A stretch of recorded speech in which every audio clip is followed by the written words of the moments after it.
None of this shit should have happened. You don't know the half of it. For days now, we've been staring at the breach, watching demons and maker knows what fall out of it.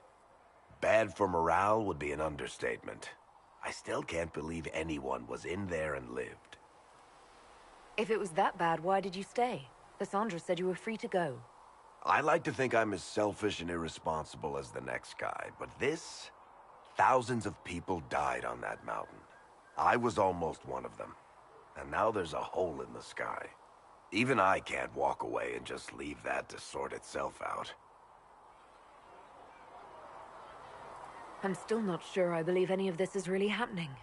If this is all just the Maker winding us up, I hope there's a damn good punchline coming.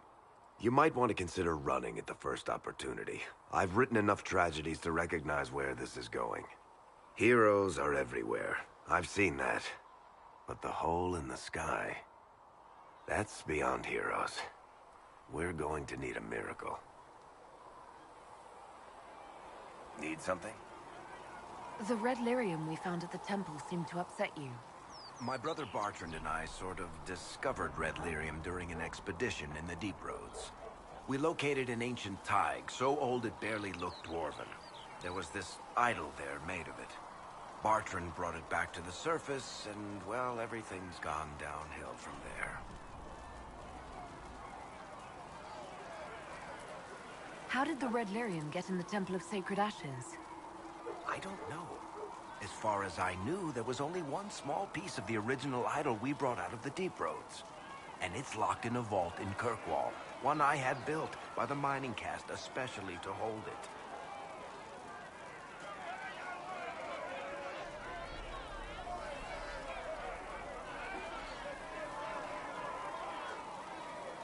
Why do you have red lyrium? My brother kept a sliver when he sold it. I'm pretty sure he held on to it because it was already talking to him. That little shard drove him mad.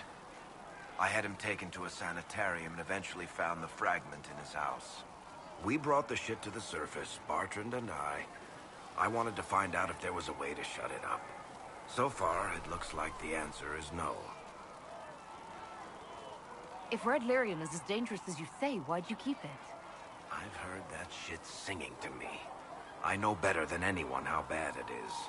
In Orzammar, miners keep regular, non-crazy raw lyrium in special lead-lined containers. Actually, it's a huge secret how they're constructed. Keeps surface folk from horning in on the lyrium trade. I pulled a lot of strings and got a smith to build me 4 of them nested inside each other. Nobody gets to study it up close for more than an hour, and they have to wait a week between shifts. What makes it special? Regular lyrium can mess you up pretty badly, but you have to ingest it for that to happen. Red lyrium messes with your mind when you're just near the stuff. You hear singing, get violent, paranoid, and then it does creepy shit. Makes things float, brings statues to life. I've had a few alchemists studying it in Kirkwall, in shifts. So what is it? Just another kind of lyrium? The red stuff is lyrium like a dragon is a lizard. It's not just a different color. It has a whole host of weirdness all its own. I've written to every mining cast house in Orzammar. No one's seen this stuff before or knows where it came from. I think that's enough on red lyrium. Yeah, not really my favorite subject.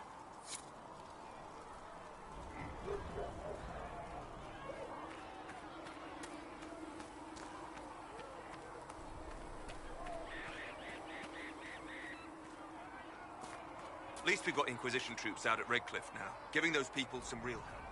It's almost as if Mother Giselle brought the troops out there by going herself. The soldiers are more useful against the bandits or preying on the refugees. As I explored the Fade, I felt the presence of an intriguing artifact in the hinterlands. If you are willing, I would like to locate it. I have marked its location as best I could determine.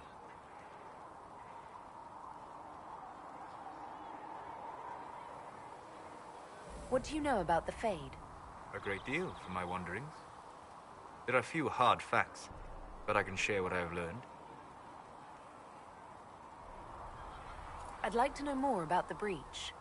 Simply put, it is a tear in the veil between this world and the Fade.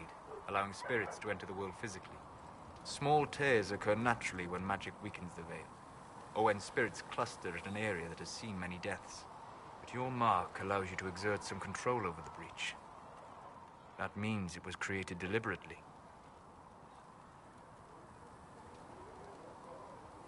I'd like to know more about demons.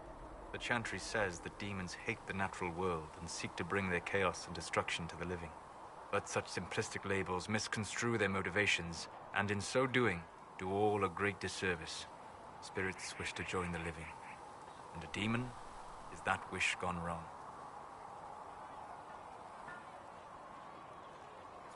Is there a way to coexist? To live with them? If not in peace, at least without such active confrontation. Not in the world we know today. The veil creates a barrier that makes true understanding most unlikely. But the question is a good one, and it matters that you thought to ask. I'd like to know more about the veil. Circle mages call it a barrier between this world and the Fade. But according to my studies in ancient elven lore, that is a vast oversimplification. Without it, imagine if spirits entered freely. The Fade was not a place one went, but a state of nature like the wind.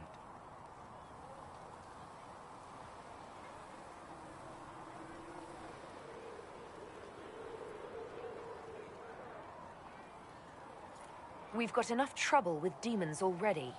But would they still be demons? Or would they be part of a natural environment, like a fast-flowing river? Yes, it can drown careless children, but it can also carry a merchant's goods or grind a miller's flour. That is what the world could be if the veil were not present. For better or worse. We'll talk later. Goodbye.